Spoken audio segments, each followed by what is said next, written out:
Hi, RJ. Welcome to NASA Johnson Space Center. Thanks, Mrs. Shepard. Please, call me back. Okay. Beth. Jennifer called to tell me you're having some problems with your rehab. I sure am. She thought maybe you could help. Jennifer told me that you're the lead astronaut strength, conditioning, rehabilitation specialist. That's right.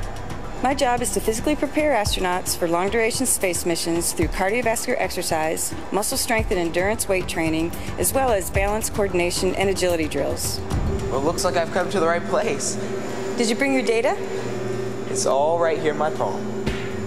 What does this graph represent? The scatter plot represents the amount of weight my right leg can lift when doing a set of 10 repetitions on a leg extension machine. The data was taken over a 4-month period. I need some help figuring out why I leveled off during the past month. What kind of muscle tear did you have?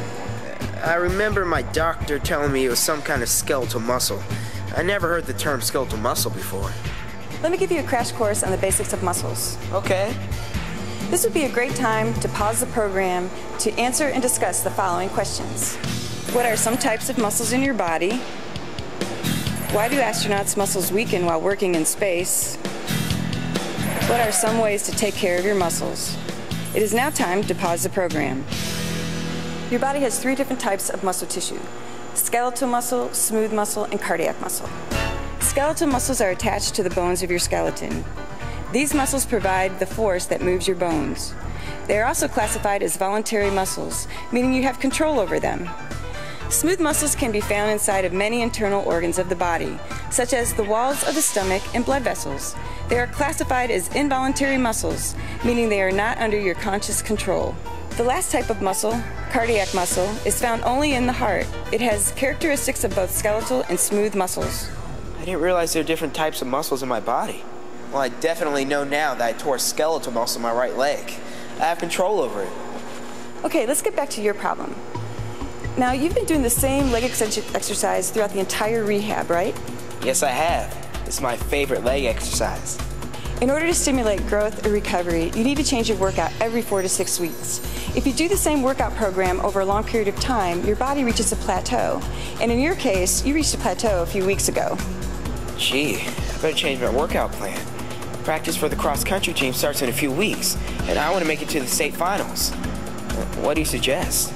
Well, RJ, I would suggest adding some variety to your exercise program, such as bicycling, swimming, rollerblading, and resistive training with your own body weight. That sounds pretty cool. So, Beth, what kind of rehab program do astronauts go through? That's a great question, RJ. When astronauts return from long-duration space flights, their muscles and bones are weaker. For example, astronauts in space routinely use their arms to move around, but they don't use their leg muscles to resist gravity. The lack of muscle force can cause muscles to weaken or reduce in size. The main focus of my job is to prevent muscle and bone loss, starting with pre-flight and in-flight exercise programs. But because we haven't figured out how to completely prevent muscle and bone loss, the focus of the post-flight rehabilitation program is to return the astronauts' muscle and bone back to their pre-flight baseline. My team develops exercise programs that include cardiovascular conditioning, muscle strength and endurance, flexibility, and agility drills. Each astronaut has an individualized program because the amount of muscle and bone loss differs for each astronaut. That's really cool. That sounds a lot like what I'm going through right now. It is very similar to your rehabilitation program. In fact, one of our astronauts, Leland Melvin, is doing a little rehab of his own. Hi, Mr. Melvin. Hey, RJ, how you doing? Are you rehabbing your leg as well? I sure am. I re-aggravated my hamstring muscle while playing pro football. Wow, pro football player. How'd you go from being a football player to being an astronaut? I injured my hamstring muscle while in training camp with the Detroit Lions, but it never fully recovered. In addition to working hard at sports, I did well academically in school. Too many young athletes today don't realize that sports can only take you so far in life.